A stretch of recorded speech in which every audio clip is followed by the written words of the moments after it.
The first thing to understand about this is that the epidemic phase of a disease in a theoretical environment consists of this up and down of infections driven by immunity, which is accumulating and managing to make the infection start to decline at this point. That's a theoretical concept. In reality, things like that very rarely happen because people move around a lot instead, and we sort of have different contact patterns.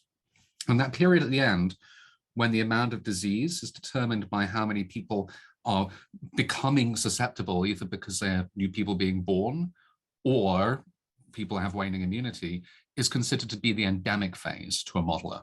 So that's what endemic people, that's what mathematical modelers mean when you say endemic. If you talk to a field epidemiologist, they will say it just means a relatively stable amount of disease transmitting within the community. It doesn't mean that there's not very much disease.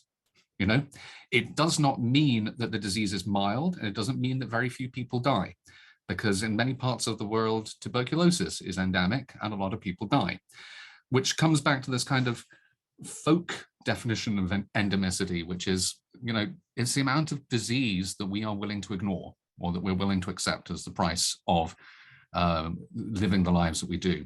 And I think that a lot of us who work in infectious disease have been working for a long time to try and get people to do a little bit more to reduce endemic disease over the last few years. And so when we think about that, we have to bear that in mind.